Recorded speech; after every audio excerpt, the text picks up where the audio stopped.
Sometimes, the most ordinary family gatherings, the ones with paper plates, potato salad, and perfectly charred burgers, are where the ground shifts beneath your feet. You don't see it coming.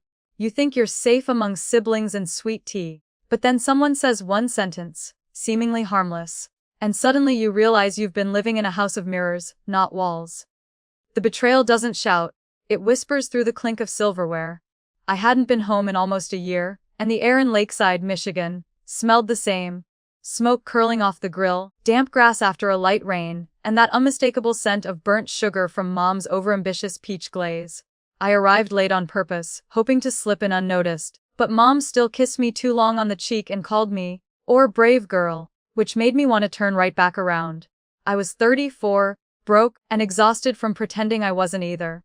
Chicago had chewed me up, spit me out, and charged interest on the way down. Noah was already there, his arm casually wrapped around Emily, who was 6 months pregnant and glowing like a magazine ad. They'd just bought a house. Not far from here, white shutters, wraparound porch, all the things I used to make fun of and now secretly craved. I'd sold my car last month and was living off credit. I told no one. We gathered around the picnic table like old times. Dad held court with his usual tongues and unsolicited stories from the job site. Emily passed around her homemade lemonade. I passed around my practiced smile. It was Noah who lobbed the first stone. "You still working in that office on the 29th floor? The one with the view of Lake Michigan?" I froze for half a beat. "Oh, that one. They moved locations a while back," I said, which was technically true. The company had relocated. Before they laid me off, Mom didn't speak, just kept arranging napkins that didn't need arranging. But her eyes followed me. Like she knew something she shouldn't. I told myself to breathe. It was just family. But in our family, small talk was landmines. You never knew which question would set off which silence. Dad was passing the garlic bread when it happened. The moment that split everything. He said it casually, like asking for more ketchup. "So, has the monthly transfer been helping at all?" I blinked. "What transfer?" The table went still, like the sky before a storm. Mom dropped her fork. The sound of it hitting the plastic table was louder than it had any right to be. Emily looked down at her plate. Noah didn't look up at all. Dad looked confused. "The money. The one your mom set up." The words didn't make sense at first, like he was speaking through a tunnel. I hadn't received any money. Had I? I looked at Mom. Her face was blank, but her hand trembled as she reached for her iced tea. "Dad," I asked slowly, "what money are you talking about?" Silence. That was the moment. Not the question itself, but the pause that followed. In our family, truth rarely arrived in loud declarations. It seeped in sideways, leaked through the cracks of polite conversation. And suddenly, I knew. I hadn't been in control of my own story for months. Maybe you've been there too? At a table, or a hallway, or a phone call. When you realized the version of your life you'd been living was curated, not chosen. Have you ever uncovered a hidden revenge masquerading as love? A quiet betrayal wrapped in family tales and good intentions? I sat back in my chair and felt the breeze turn colder. Revenge stories don't always involve raised voices or slammed doors. Sometimes, they hide in the quiet. Between a shared meal and a father's honest mistake. There's a strange intimacy in kitchens, more so than bedrooms or boardrooms. In the quiet between the ticking of the stove clock and the smell of something almost burning, people tell truths they've rehearsed for years but never said aloud. Maybe it's the linoleum, the worn counter edges, or the memory of making cinnamon rolls barefoot at 7. But when it comes, the truth never feels warm. Only necessary. I didn't wait. The second the question left my father's mouth, I stood up, my hands shaking in my lap like they wanted to grip something. "Anything, real? Come with me," I said to my mother. She didn't ask where. We both knew. The kitchen was mostly the same. Yellowed cabinets.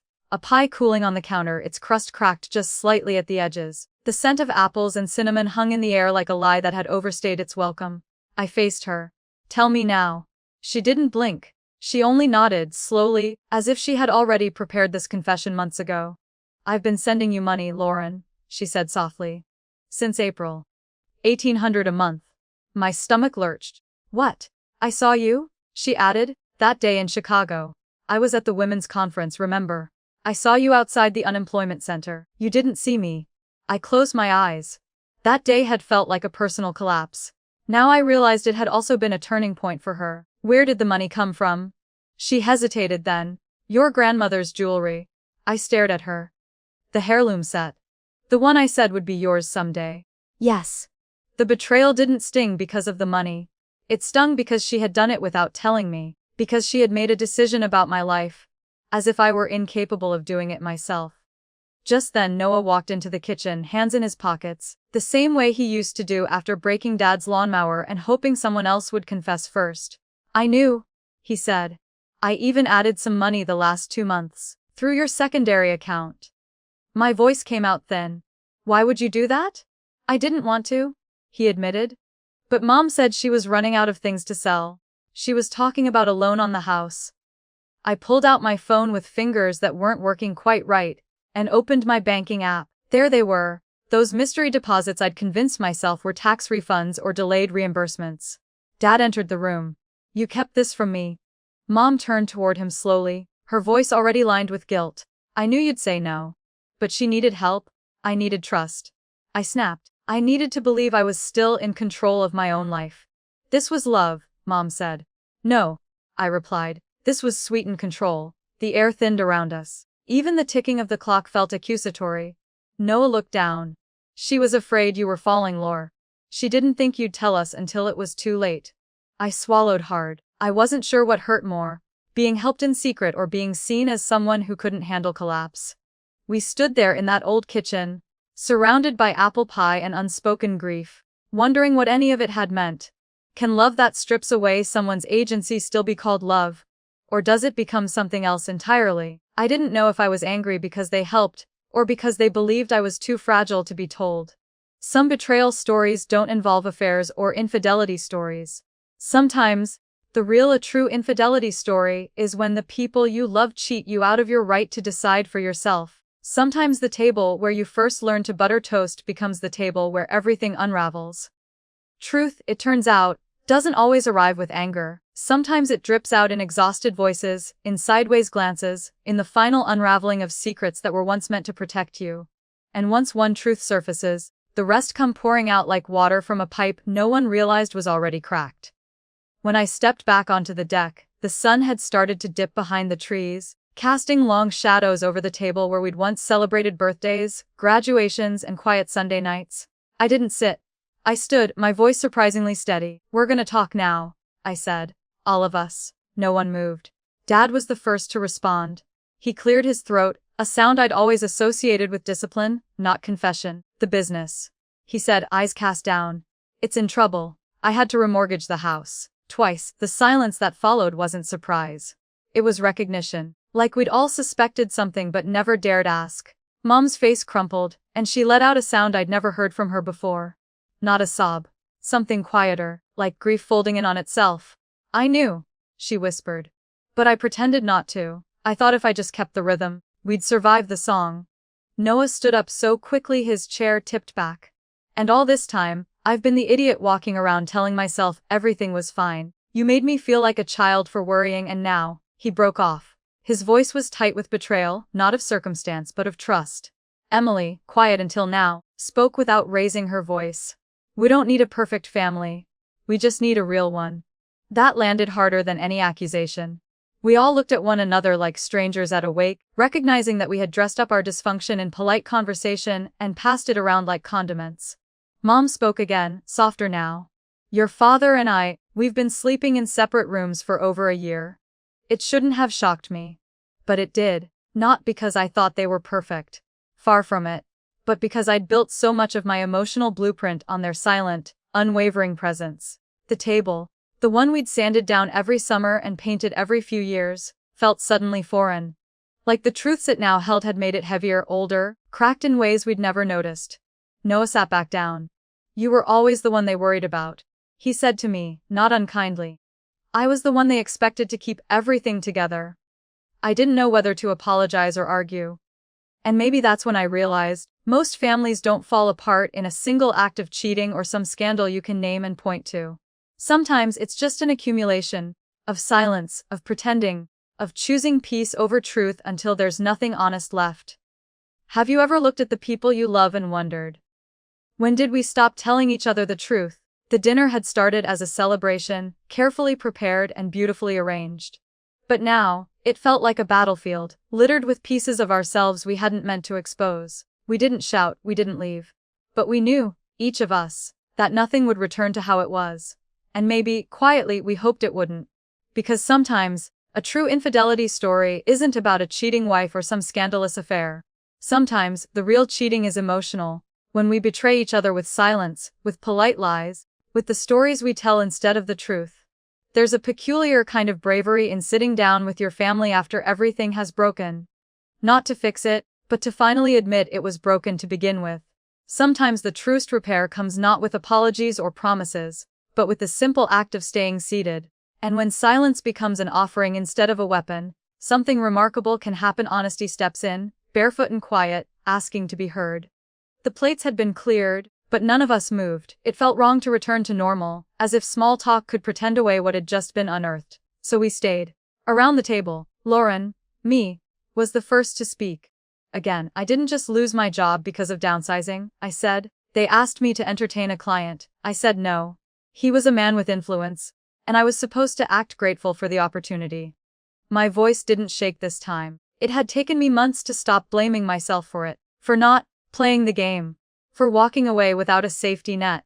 I've had migraines for months, I added. Sometimes I couldn't see straight. But I didn't tell anyone because I stopped.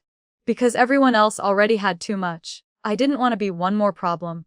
Across the table, Dad looked like he wanted to stand, to pace, to fix. But he didn't. Instead, he leaned forward, eyes tired. There were nights I thought about selling everything, packing up, leaving, just disappearing before the shame caught up to me. Mom inhaled sharply. You should have said something. I couldn't, he said. I didn't know how to say I was afraid. Janice's voice came next, softer than I'd ever heard it. No one asks me what I think anymore. I only exist when something's needed, food, clothes, forms. I've spent years trying to be useful just to be seen. There was no accusation in her tone, only a quiet kind of resignation that felt heavier than anger. Then Noah, his hands clasped tightly in front of him, said, I thought about leaving Emily. Not because I wanted to. Because I didn't know who I was anymore. I felt like a machine, performing the good son role over and over. But he glanced at his wife, made me go to couples therapy. She wouldn't let me vanish behind the motions. And still, no one raised a voice. There were no gasps or dramatics. Only the sound of truths being handed around like warm bread, carefully, slowly, with reverence. Emily finally spoke. Maybe we could try this. What if, when someone speaks, we just listen? Don't jump in to fix or explain. Just hear it. We nodded, each of us unsure how to do something so simple, and yet so foreign. I need one more thing, I said. If you love me, please don't help me behind my back, not even for something good. There was no defensiveness this time, just understanding. It was Emily again who made the gentle suggestion. Family counseling. 3 months. If it helps. If not, at least we tried. No one laughed. No one rolled their eyes. We agreed. Then came dessert. The apple pie was cold by now, the crust a little soggy, but we ate it anyway. And for the first time, it tasted real. Have you ever shared a table with people who love you deeply, and still never really knew you at all? The beginning of healing wasn't loud or grand. It was us, sitting together, sharing bite-sized honesty like slices of pie. And for once, our family drama story wasn't about human revenge or an infidelity story or even some grand family revenge stories. It was just about people, tired, honest, trying. Finally, real healing rarely looks like dramatic apologies or grand gestures. Most days, it's quieter, stacking clean plates, checking your bank balance, answering the phone when you'd rather be silent.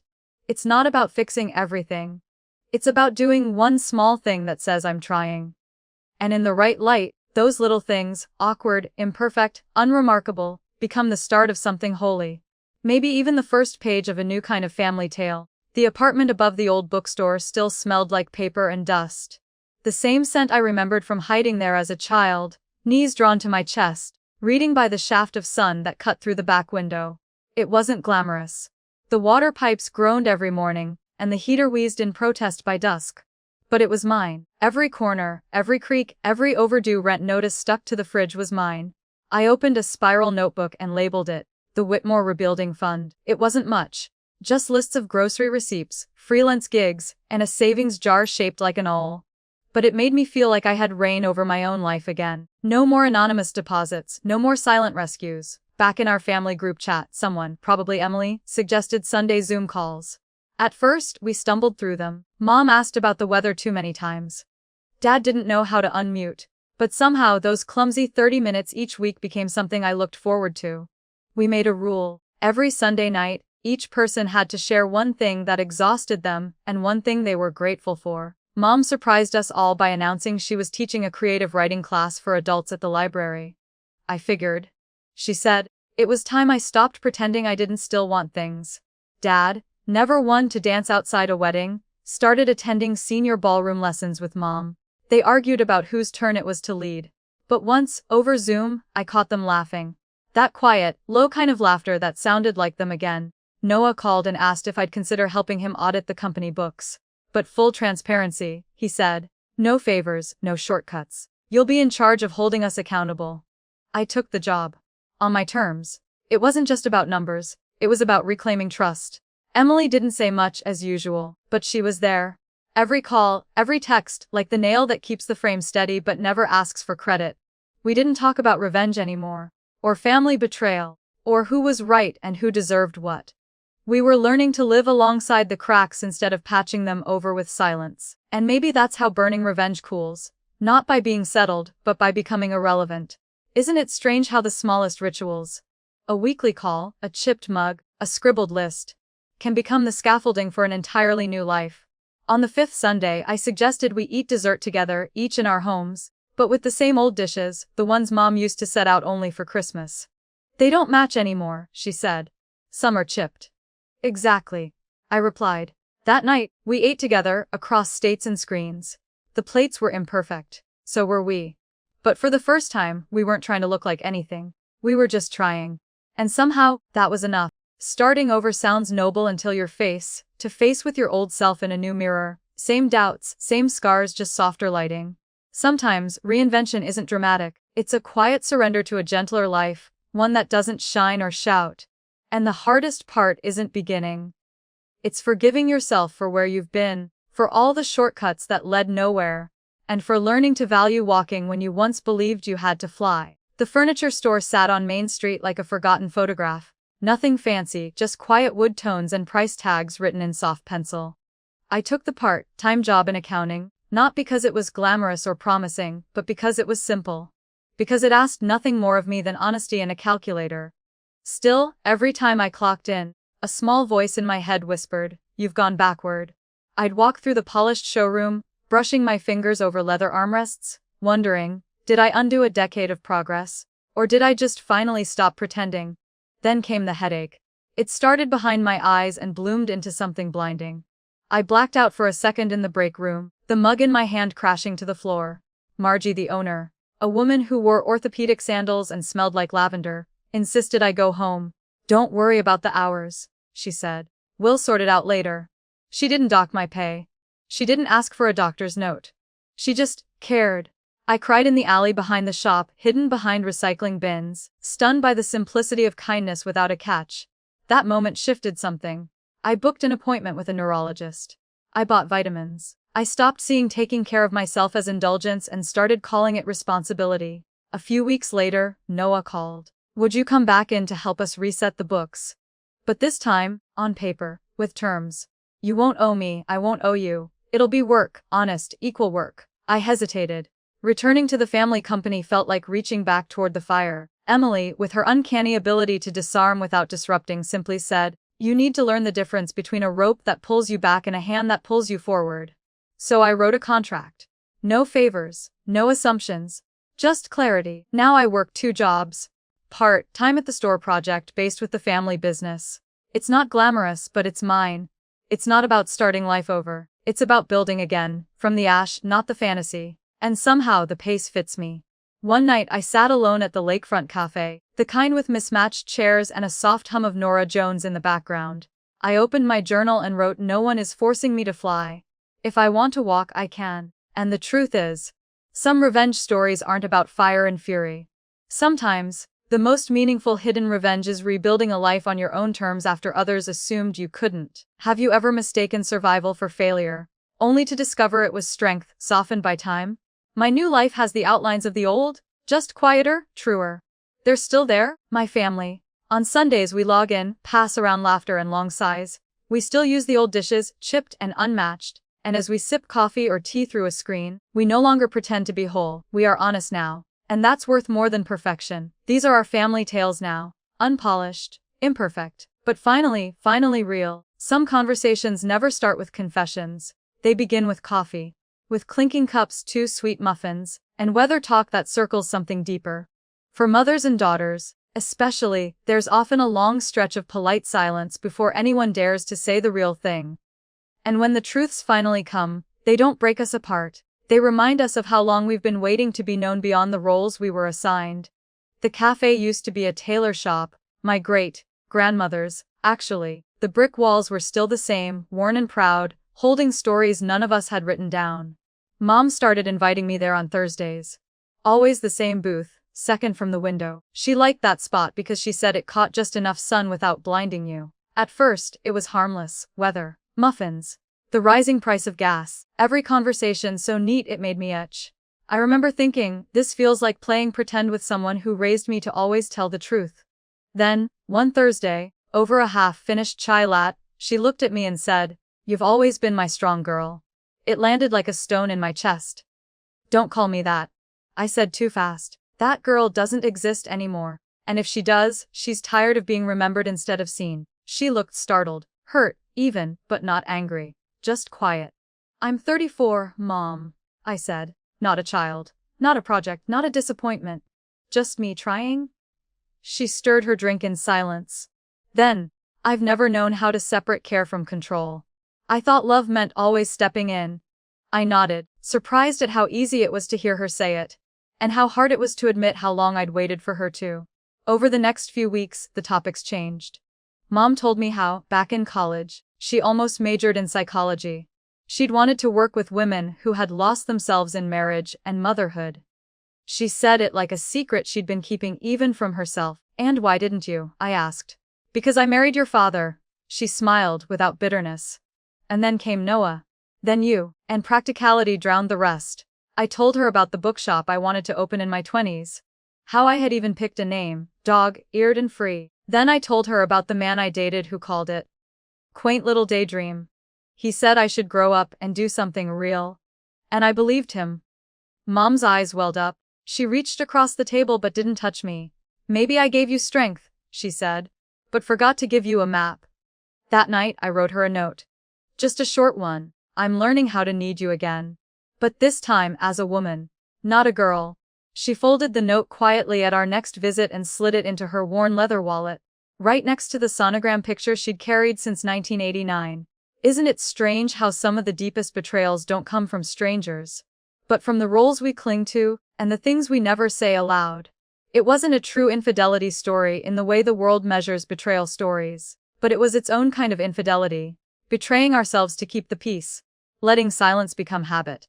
And yet here we were, with coffee cups and cautious truths, stitching something real between us. Not perfect, but real. And in some ways those are the only infidelity stories worth telling. The ones where we finally come home to each other. Some ghosts don't slam doors or rattle chains. They sit beside you in the living room, perfectly still, shaped like expectations and unspoken grief. In families, silence can become inheritance. A thread passed from one generation's bruised heart to the next. And the bravest thing you'll ever do is speak the words you were never taught. Especially when the silence has always masqueraded as peace. The first session with Dr. Lydia Kerr didn't feel like therapy. It felt like walking into an old attic and being told to catalog what we'd spent years trying to forget. She handed each of us a blank card. "Write down the first time you learned that silence keeps the peace." No one spoke for a long time. Dad, of all people, went first. "When I was 12, he said slowly, I watched my father break a kitchen chair in half because my sister talked back during dinner. He didn't apologize. We went to church the next morning in matching ties. His voice didn't shake but his hands did. Mom, always so composed, tucked a strand of hair behind her ear and spoke almost to herself. I got expelled once. Skipped too many classes. My mother picked me up without saying a word until we got home. Then she said, "You've made me ashamed." That was it. Shame as a sentence. I never skipped again. Noah shifted in his seat. In 5th grade, I got jumped by 3 boys. I didn't tell anyone. I thought if I said something, it meant I couldn't handle it. And men don't cry. That's what we're taught. I thought about saying nothing. But doctor, Lydia waited. I didn't cry when I lost my scholarship, I said. But I wanted to. Dad told me it wasn't the end of the world. But that's not what I heard. What I heard was, you don't get to fall apart. Lydia nodded. You were all given the same message, wrapped in different ribbons. Emotions are gifts nobody wants to open. She paused, let that land, then handed out a new assignment. This week, write something you felt deeply but never said. Bring it back. We did. Noah went first this time. I used to wish, he said, just once I could collapse, cry, scream, fall apart, without someone telling me to clean myself up, just be broken and still be loved. My turn. I was always afraid. I read that if I let myself be fragile in front of Mom, she'd stop being proud of me. Mom covered her mouth. For a second, I thought she might get up and walk out. But she didn't. I never wanted that, she whispered. I thought I was giving you strength, but maybe all I gave you was armor, without a way to take it off. She folded her paper in half, unread. She said she couldn't finish it. But then she looked up and said, I think I spent your childhood trying to teach you all how to stand up, but I forgot to teach you how to sit down. The room was so quiet I could hear the clock tick behind us. And for the first time, I felt like we weren't trying to fix the family. We were learning to see it. Really see it. Do you ever wonder how much of your personality was shaped by what you weren't allowed to say? It wasn't a cheating story, or a scandalous moment of betrayal like those cheating wife stories we love to watch on daytime TV. It was deeper, quieter. It was stories cheating their way into our bones, unspoken expectations, inherited silence, and now finally we were giving them names. There's a moment, quiet and unbearably raw, when asking for help doesn't mean you've failed, but means you finally trust someone to stay when you don't have answers. For many of us, that moment never comes. We'd rather burn out in silence than risk being seen as weak. But what if the most powerful kind of strength isn't independence, but allowing someone to stand beside you, without fixing, rescuing, or taking control? It started with a toothache. A deep, dull ache that pulsed through Lauren's jaw for days, until she could no longer chew toast or sleep on her left side. The dentist gave her a number she hadn't planned for, an amount so high it made her stomach twist. She almost signed a loan online at 19.5% APR before some small, worn-down part of her paused. That Sunday, during the family Zoom, her father leaned in through the screen and said gently, You look tired, Lauren. Is something going on? She could have said, just work, or ologies. But she didn't. I don't know how I'm going to cover this month, she said plainly. Nothing dramatic, just too much all at once. No preface, no apology, no shame. For a second, the call went silent. Then Janice instinctively reached for her checkbook on camera. But Robert held up a hand. Don't rescue, he said to her. Let's walk with her instead. What followed was not a bailout, it was a brainstorm. Options laid out clearly: a no-interest advance from the company, a small repayment plan, or dipping into the family transparency fund they had created months ago. And for once, Lauren wasn't being managed or protected. She was being trusted. The decision was hers. She chose the repayment plan. Not because she had to prove anything, but because she could. Later that night, she wrote in her journal, There's no shame in someone standing beside you in the storm. Shame only lives in the silence before you ask. During therapy that week, Lydia introduced a new phrase, giving without possession. A way of loving that supports but doesn't steer, offers but doesn't override. It struck everyone differently. For Lauren, it felt like being handed a life raft that didn't come with a lecture. For Janice, it was harder. Her love had always worn the disguise of solutions. But something softened. A few days later, Lauren called just to chat, nothing urgent, no agenda. She told her about a customer at the furniture store who thought a rocking chair smelled like a Sunday sermon. Janice listened fully. She didn't suggest, interrupt, or shift the story to herself. She simply said, I love that you call me just to talk. I like being your person for the small things. It landed so gently, Lauren nearly missed it. But there it was. A bond that wasn't bartered or built on crisis. Is it possible that the real family revenge stories, the ones that actually heal, begin when we stop trying to prove and just start to be? Because this wasn't about human revenge or dramatic betrayal. This wasn't an infidelity story of scandal and whispered names. It was quieter. A daughter who once thought needing help made her a burden, learning instead that receiving help can be a form of intimacy.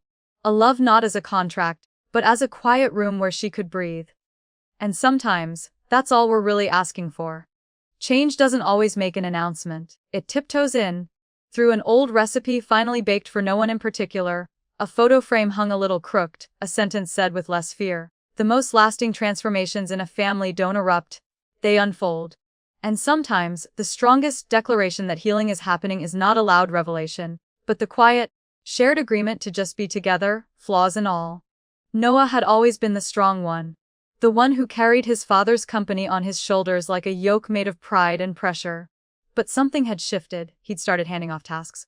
Small things at first, payroll, vendor calls, then larger ones, contracts, hiring decisions. Not because he was giving up, because he was finally learning that asking for help wasn't the same as failing. On the Sunday family Zoom, Robert leaned back and, for once, looked peaceful. I'm considering selling part of the company, he said. Not because I've lost, but maybe because I want to start smaller.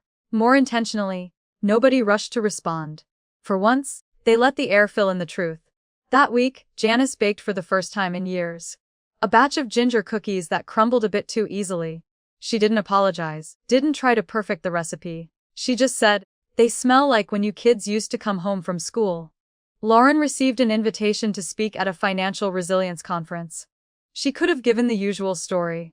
Numbers, budgeting. But instead she talked about the right to fail without shame. The room went still when she said, we build resilience not by hiding our downfalls, but by refusing to believe they define us. She began to write more. An anonymous blog where she chronicled her journey of rebuilding not just her finances, but her identity. Messages trickled in from strangers. I thought I was the only one. The blog became her quiet form of burning revenge. Not to destroy anyone, but to reclaim the narrative that had once reduced her to silence. One afternoon, a handwritten letter arrived. It was from Emily. You are one of the kindest women I've ever met. It said. Even if you haven't figured that out yet. Lauren sat on her balcony, surrounded by the faint scent of new chrysanthemums. She tucked the note beside the terracotta pot, proof that even flowers take time to root again. That evening, Janice replaced the family photo in the living room. The old one had perfect smiles, matching outfits. The new one, taken just weeks ago, showed them all mid-laugh, flower on shirts, Lauren blurry in motion. It looked like life. During their next Zoom, Noah surprised them. What if we have a no-work day? Just board games, bad movies. Robert chuckled. Even I can get behind that. Lauren smiled. No agenda? Just presence? No one said it, but everyone felt it. This family had stopped being a repair project. They were becoming something new. Not because they shouted their healing, but because they allowed each other to live inside it. Isn't it something? How the deepest family betrayals aren't always grand, and the sweetest revenge is simply learning to live well without needing perfection? They weren't done. They'd still stumble. But on that Sunday, surrounded by blurry screens and half-laughed jokes, they remembered something that had long been buried under old expectations. They weren't just a team of problem solvers. They were still, despite everything.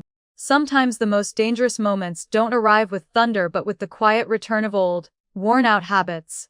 Those that disguise themselves as strength but are only silence in costume. Lauren had fought so hard to rebuild trust in herself and her family. But under pressure, a familiar fear crept in. The fear that saying, I'm not okay, might make everything she'd gained feel fragile again. Lauren had thought the hardest part was behind her. She'd walked through fire, made peace with the ghosts in her parents' living room, and started a new chapter.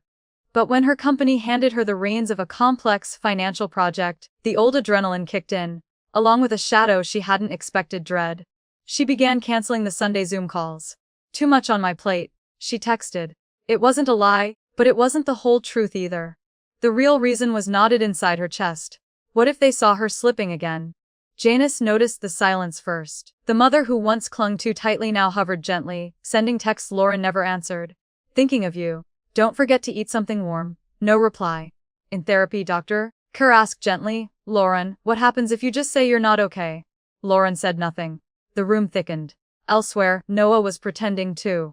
A key client had dropped out, and instead of telling Robert, he buried it under polite smiles and early mornings. Everything's good, he told Emily when she noticed the tension in his jaw. She didn't believe him, but she didn't press. Not yet. That Sunday, the Zoom call resumed like clockwork. Everyone wore their familiar masks. Lauren sipped tea. Janice smiled too brightly.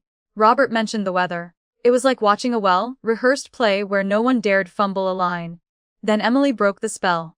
She leaned forward and asked, "If we're only honest when we're doing well, what does closeness even mean?" Her voice didn't rise. It was gentle, but it landed like thunder. Robert sighed. "I've been turned down for a loan again," he said. "Third time this month." Silence followed, not shame, but release. Lauren looked at her father, the old man who once pretended to carry the world without flinching. "I'm scared too," she said. "I'm scared I'll mess up. That I'm not enough." It wasn't a grand confession. It didn't need to be. It was honest. And in that moment, honesty felt braver than any victory. They didn't fix everything that night. They didn't have to. What changed was the room. They were no longer speaking from behind the glass. They were breathing the same air again. And somewhere in the corner of Lauren's mind came a question she didn't voice but carried with her. When did we start mistaking silence for strength? And can we forgive ourselves for needing help more than once? Some betrayals arrive with sirens and slammed doors, but others creep in wearing quiet shoes. They live in the pause before a confession, the tilt of a voice too calm. Lauren thought healing had begun. But what if healing had merely distracted her from what still festered beneath? And what happens when you realize the person who held your hand through your worst season once lit the match that started the fire? Lauren didn't mean to discover it. That's what made it worse. She had been reviewing expense flows from the 2019 project archives, a routine audit, part of her effort to rebuild the financial transparency of her father's company.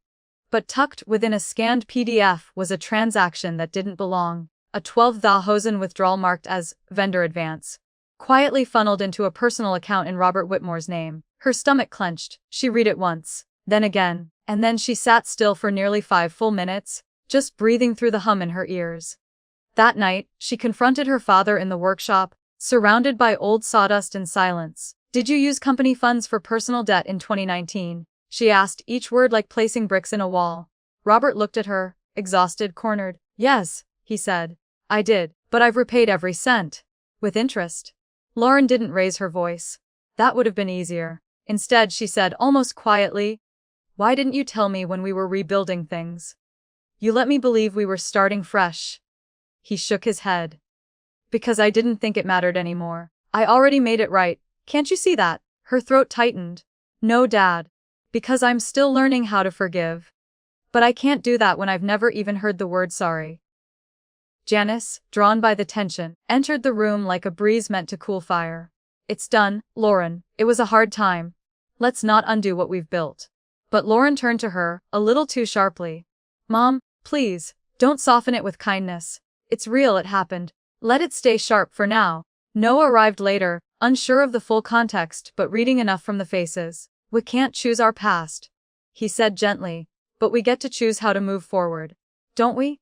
That night, Robert sat at the dining table alone and wrote a letter in longhand. He didn't send it, but left it in the mailbox of Lauren's apartment. The ink smeared in one corner. He must have paused his pen too long.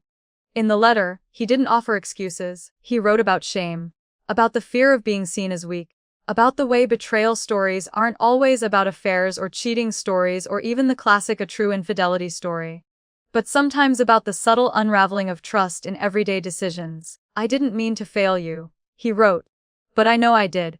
Janice later admitted she had known since it happened. "I thought silence was my way of saving us," she said, sitting across from Lauren in the kitchen, clutching her mug with both hands. "But silence isn't a rescue. It's a hiding place." Lauren didn't answer then. She folded the letter slowly and slid it between a worn paperback of the patron saint of liars and a half-used ledger notebook. Some truths needed time before they were ready to breathe again. During their next family Zoom call, everyone looked tired, but real, and when Robert asked if she'd read the letter, Lauren met his eyes on screen and said simply, "I'm not ready to forgive yet, but I'm ready to understand." The room went still, but not tense, just still.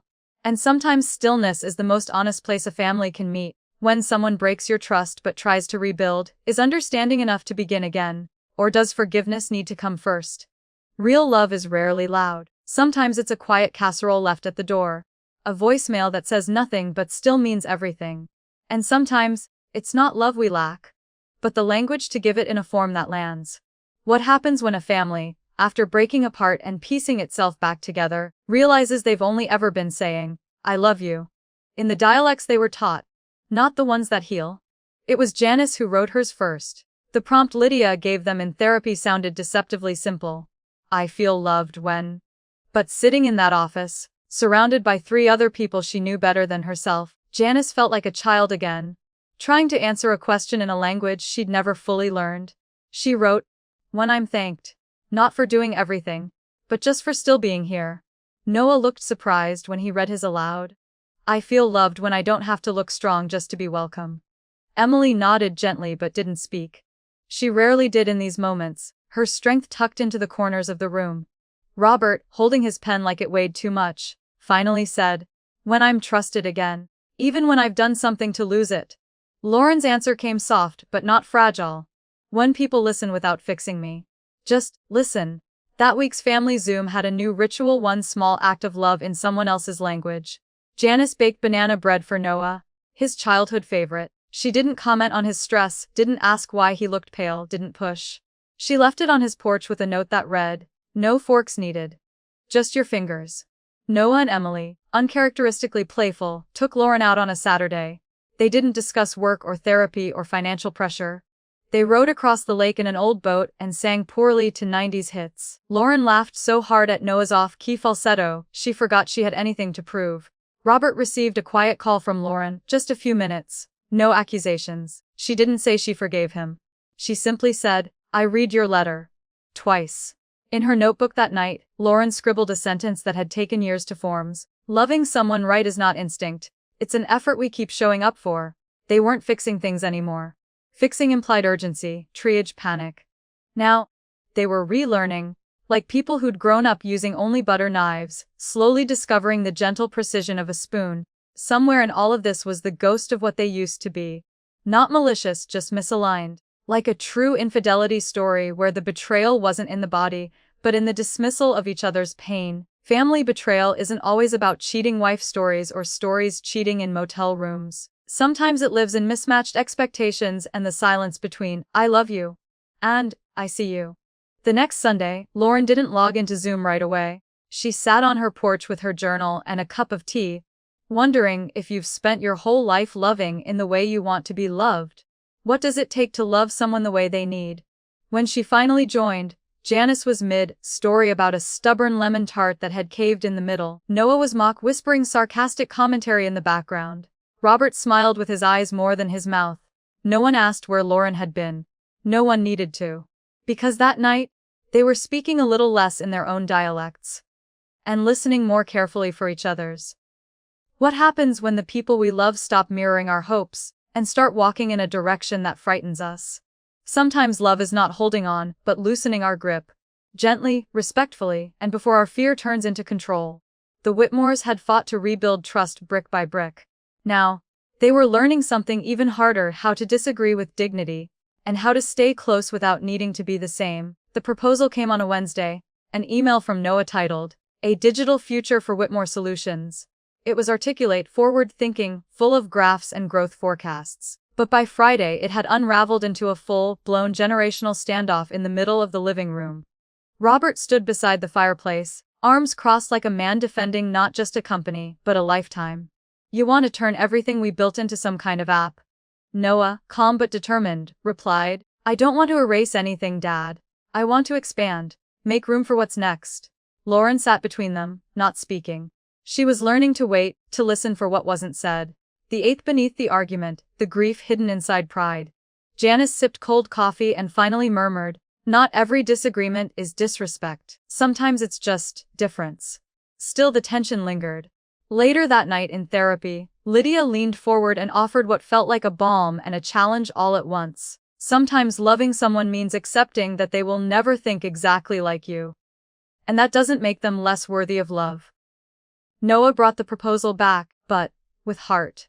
I don't want to take over. I want to stand next to you, Dad.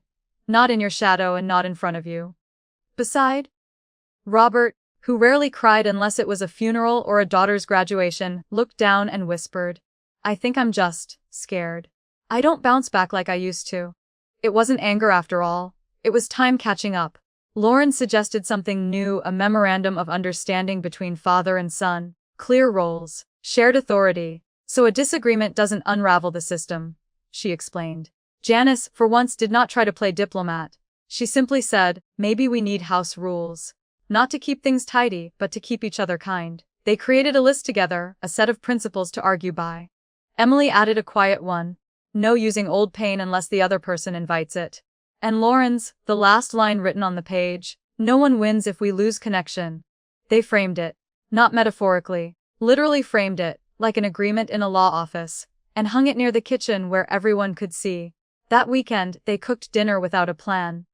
Janice burned the onions. Noah knocked over a glass of wine. Lauren laughed so hard at Robert's half-done garlic bread that her eyes teared. It wasn't perfect, but it was real.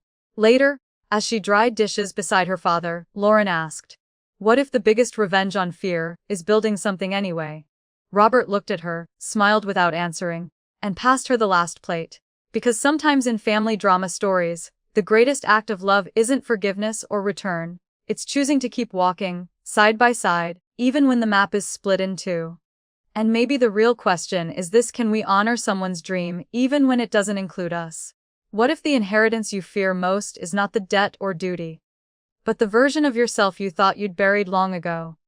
When Lauren was offered the family title she once ran from, it didn't feel like triumph. It felt like standing on the edge of a mirror, unsure if stepping forward meant becoming whole or vanishing inside someone else's reflection. The offer wasn't made in a formal meeting room. It came over coffee at the old breakfast nook. Robert's voice low, as if what he was about to say might scare the walls. "I want you to be chief financial officer. Equal power. You and Noah together." Lauren didn't speak right away. She stirred her coffee until the foam collapsed. The child in her wanted to cry. The woman she'd become wanted to run. But the adult she was trying to be simply nodded and said, "Can I think about it?" That night, she called Alice, writer from college who'd long since traded editorial dreams for running workshops out west. "It scares me," Lauren admitted. "Coming back might mean losing what I've just built inside." Alice, as always, had a way of shrinking fear without dismissing it. "A legacy doesn't have to be a chain," she said. "Sometimes it's a lever. You get to choose which." Still, Lauren hesitated. When she told Janice, her mother said gently, "You can say no. If you're only afraid of hurting me, then yes, I'll be hurt. But I'll live. And I'll learn." Noah surprised her most. "I used to worry you'd take over and I'd vanish," he confessed over lunch. "Now, I'm just tired of doing it alone." That honesty unlocked something, Lauren agreed, with conditions. "We'll go transparent," she said. "Clear reporting, open budgets, no gray zones." No didn't flinch. They drafted the agreement not with corporate attorneys, but with Lydia present as witness. Therapist turned notary of new beginnings. And at the end, they hugged. Not a side pat, not a quick clasp, but a full-bodied, bone-remembering hug. The first in 10 years. Robert, true to his word, stepped into a quiet advisory role. He started journaling. Every morning. 25 years of leadership had never demanded that kind of self-audit. But this new chapter, he understood, required something deeper than spreadsheets. In her office, Lauren placed a photo, one of the whole family, caught mid-laughter in front of a crooked fence. Not posed, not polished, just real. She scribbled a note and taped it to the frame. "This is the reason." Not the weight. Some part of her still scanned for betrayal, for revenge, for echoes of old family tales where daughters paid debts their fathers never named. But the burning revenge she once harbored, against the silence, the assumptions, the legacy she never asked for, had gone soft around the edges. Replaced not by forgiveness exactly, but by forward motion. One afternoon she walked to the construction site just outside the building. A new home was rising, wooden ribs, concrete blocks, sunlight breaking across half-finished walls. She watched the foreman motioning directions, laughter rising over sawdust. It wasn't a metaphor, it was a house. But it was also her. And for the first time, she didn't feel like she was acting strong. She just was. She smiled. Not for anyone else. Not for show. Just for the space inside her that had finally made room. And quietly, the question surfaced. One she hadn't dared ask before. What if the place you were running from is the very place you've grown strong enough to rebuild, on your terms? Sometimes life doesn't knock before entering. It simply turns the wheel, changes the weather, or lays someone you love in a hospital bed. That's when you find out if all those quiet repairs, the apologies, the listening, the long walks toward each other, were strong enough to hold. And more often than not, the answer isn't spoken. It's felt in the hand you reach for first when the news breaks. Robert fell on a Tuesday. A shift in scaffolding, a slick patch of wood, a moment when even the most careful father loses his footing. The call came before dawn, and Lauren was already lacing up her shoes. She didn't ask questions. At the hospital, she didn't bring a clipboard or judgment. Just her hand. She placed it on his, gently, and let silence do what words couldn't. The doctors spoke in the measured tone that always sounds like preparation. Hairline fractures in his leg, a small hematoma near the temple. Observation. Rest. He'll be okay? One of them added, but not without change. He shouldn't return to physical labor. Not anymore. Robert nodded. He didn't argue. That alone told Lauren how real it was. Janice responded the way she always had, with a plan and a clipboard of her own. Alarms for medications, soup recipes from 1982, a spreadsheet of sleeping hours and bathroom breaks. Love, in her language, came with labels and checkboxes. But Lauren noticed the exhaustion behind her mother's briskness. The slight tremble when she filled his water glass. Noah, on the other hand, started unraveling slowly, like a tightly wound thread finally losing tension. He ran the meetings, he signed checks, he drafted contracts. But he also stopped sleeping, snapping at Emily when she asked simple questions, forgetting lunch, losing his car keys twice in one day. Emily pulled Lauren aside. "He's scared," she said. "Not just of failing, but of being the one who breaks everything your father built." And Lauren, who had once carried that fear alone, nodded. The Zoom call that week was a slow burn. Janice, in her worry, demanded numbers. "Where's the Q2 projection? Why didn't you tell me about the supplier delay?" Noah exploded. "I'm not Dad, and you're not my boss." The silence afterward wasn't empty. It was thick, familiar. The kind that used to settle in after old betrayal stories, or when cheating stories came too close to home and everyone suddenly needed air. Lauren didn't let it last. She cleared her throat and said, "If we're all tired and none of us says it, then we're just rebuilding the same broken house." Lydia's weekly session was quiet. She didn't offer a fix, just one invitation. "This week, don't manage each other. Just be with each other." So they did. They gathered around the dinner table. Lasagna slightly burnt at the edges, wine in mismatched glasses, phones face down. Robert leaned back. Janice let herself smile. Noah stopped checking his watch. They didn't talk about profit margins or family betrayal. They passed the bread. They listened to spoons tapping bowls and forks scraping plates. Someone laughed at something small, and someone else didn't pretend not to hear. And for a brief, unguarded moment, didn't felt like survival. Later, while rinsing dishes, Lauren found herself wondering. Not about legacies or ledgers, but something far simpler. When was the last time we sat with the ones we love and didn't try to fix them, only tried to know them? Because maybe, just maybe, real strength doesn't come from managing the storm, but from being willing to sit in the rain together. Some wounds do not close the way we hope. They don't scab neatly or vanish with time. They remain. Quiet ache under the skin, a shadow in the corner of the room. But sometimes, the most courageous act is not healing, but facing the pain without flinching. And when families dare to say aloud the things they've long buried, even the deepest betrayal stories begin to lose their grip. The room was warm, quiet, and still smelled faintly of the lavender candles Janice insisted on lighting before every session. There was something almost holy about that silence. The kind that doesn't require reverence, only honesty. Robert sat with his hands folded, elbows on his knees. "I feel useless," he said. The words didn't explode. They landed like a stone placed gently on the floor. "I know I'm not really. But that's the truth of it. I sit in this house, and I wonder what good I am now." Lydia didn't answer right away. She only looked at Janice, who seemed to steel herself before speaking. "I'm afraid," Janice said. "Not of death or pain. I'm afraid that one day no one will need me. That I'll become a shadow at the dinner table." Lauren shifted in her chair, chewing the inside of her cheek. "I'm afraid," she said finally, "that coming back home means I failed everywhere else." The room was very quiet then. Lydia walked to the board and wrote, "Every one of you lives in a prison you locked yourself into." Noah blinked. "I feel like I have to get everything right, or I'm not worth loving." No one contradicted him. No one dismissed it. That was the strange tenderness of this family. They were learning, slowly, how not to run. Later that week, over morning coffee, Janice shared something she never had. Not even with Robert. "I had a third miscarriage," she said. "Years ago. I never told anyone. I thought, if I said it out loud, it would break us." Lauren didn't try to fix it. She reached across the table and took her mother's hand, a touch that held no agenda. That night, Noah sat on the back porch and scribbled on a pad. He read aloud the line to Lauren later. We don't need to forgive the past to move forward, but we need to stop pretending it didn't happen. So they decided to write something together. Not a contract, not a will, but a declaration. They called it the Whitmore Manifesto. Each family member contributed one sentence, just one, about something they had denied, buried, or feared.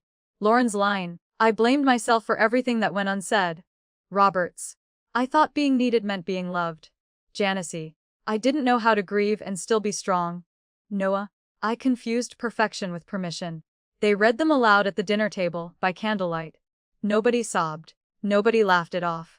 They simply let the words live in the room. The light from the flames cast shadows on the walls. Soft, imperfect shapes like the stories of any long surviving family. Somewhere in the stillness, an old story. A true infidelity story that once tore their trust, finally lost its grip. It wasn't forgotten. But it wasn't in charge anymore. Because maybe the greatest act of love isn't rescue or repair, but remaining when someone else admits they're broken. And as they passed the manifesto around the table, Lauren found herself wondering quietly what would happen in our families if, instead of always trying to fix each other, we simply believed each other. Sometimes, the most lasting legacies have nothing to do with inheritance, bloodlines, or who shares your last name. Sometimes, they are built from moments so small they could be missed. An honest confession in the kitchen, a $20 bill in a sock drawer, a glance across the dinner table that says, you're not alone. What happens when a family finally chooses trust? Not out of duty, but by deliberate, fragile design. It was Lauren's idea. She didn't present it with ceremony or fanfare. Just a piece of paper on the fridge with 3 words scribbled at the top: Whitmore Trust Fund. She called it a family safety net. Though it wasn't really about money. The rules were simple: if anyone needed help, financial, emotional, even just a breather, they'd write down what they needed and how they hoped to repay or honor the support. No judgment. No veto power. Just belief. Noah leaned against the counter, arms crossed, reading it aloud. So you're saying we just trust each other? Lauren nodded. Sometimes people just need to know they're not the only one standing in the rain. And that was that. To everyone's surprise, the first person to contribute wasn't one of the kids, but Janice. She hated spreadsheets and still paid bills with paper checks, but she handed over a modest envelope the next day. It's not much, she said, brushing crumbs from her apron. But I want my children to know I'm not just the person who asks if they've eaten. Later, Emily suggested something she called the honesty wall, a corkboard in the kitchen where each family member could pin a card with what they were most afraid of that week. No explanations, no discussion, just visibility. The first card was from Robert. Afraid I no longer have a voice in this house. Lauren followed with, afraid I'll go back to hiding behind my to-do list the next time things get hard. By nightfall, the board had 5 cards. Fear, it turned out, was a deeply communal thing. After dinner, someone Noah likely proposed a game. Whoever won at Scrabble had to share something they once felt ashamed of. Noah went first. When I was 16, he said, I nearly skipped school for a week because I was terrified of giving a class presentation. I hid behind my bed the morning it was due. Emily touched his arm. I love the part of you that was once that scared boy, she said simply. Lauren's turn came. There was a week. 2 years ago, I almost withdrew every dollar I had and left town. I didn't even know where I'd go. But then Mom transferred me grocery money that exact week. Janice didn't say anything. She just poured more tea, her hands steady, and murmured, kindness without knowing is still kindness. The words hovered in the room like steam. As the night quieted, Lauren sat at the table, her fingers brushing over the honesty wall. She thought about the years of silence, of pushing through shame, of trying to rebuild after the ache of her parents' true infidelity story. A memory still tucked somewhere behind her ribs. It had taken her years to realize that not all cheating was about lovers. Sometimes, the real betrayal came from not believing each other's pain. Wasn't that its own kind of cheating? Stealing someone's moment to be vulnerable because it made us too uncomfortable to witness. She turned to her father and asked, do you remember when I said I didn't want your legacy? Robert met her gaze. I do. I was wrong, she said. I just didn't know we were allowed to change it. Later, as the house settled into silence and only the refrigerator hummed in the dark, Lauren added one last card to the wall. I believe legacies are chosen, not inherited. And just beneath it, a question lingered quietly for her family, and anyone who might one day read their story. What if the family you deserve is the one you're willing to build? One hard truth at a time. Not every harvest is bountiful, and not every season ends with closure. But when you've tended to something, anything, with quiet persistence, what you reap is not perfection, but presence. It is the quiet, steady hum of a family learning to exist, not out of duty or habit, but because they still choose one another. The question is, what does it take to stay when leaving might be easier? They didn't celebrate with a party. No ribbons, no champagne, no speeches. But Lauren's name appeared, without fanfare, on the town's financial advisory board. No strings pulled, no last names whispered behind her back, just competence and trust. At home, Janice received a different sort of offer. An invitation to teach a memoir writing class at the senior center. She hesitated, wondering what someone like her could possibly teach others about telling the truth. But then she remembered her own grief, love, silence. The unspoken losses that shaped every meal she cooked, "I'm fine," she'd uttered. She said yes. Robert, never one for big declarations, had found a ritual that suited him. Each morning he wrote in a small, spiral notebook. One sentence a day. Some dreamed of concrete again. Other times the coffee tasted like 1982. But most often, Noah began delegating, small tasks at first, then real authority. He instituted no reason days at the company. Days where employees could disappear from their desks simply because life needed space. People shouldn't need to break to take a break, he told Lauren once. Meanwhile, Lauren returned to her old high school to speak with students. Her talk was titled, "Self-Reliance Doesn't Mean Self-Erasure." The room was half curious, half skeptical. But one voice, young, uncertain, cut through. "How do you know you're strong enough to need someone?" the girl asked. Lauren didn't pause. "When I stopped thinking strength meant being alone." That evening, Janice watched a recording of the talk. She pressed pause just before the applause. Then she called Lauren. "I'm proud of you," she said. "Not for the speech, not for the job, but because you were honest. That's harder." In the next room, Emily wrapped her arms around Janice from behind. An uncharacteristic gesture for a woman raised to keep distance where peace once faltered. She didn't speak. Just squeezed, then let go. Robert, peeling an apple by the window, turned and said, "We're still here, aren't we? That's enough. We don't need to win." The next weekend, every last one of them, packed into 2 cars and drove into the woods.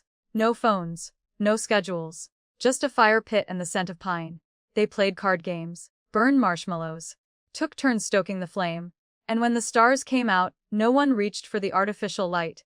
It wasn't the kind of resolution stories usually crave, not the kind of infidelity story you hear in whispered family drama stories or see on TV, where family revenge stories burn hot and bitter.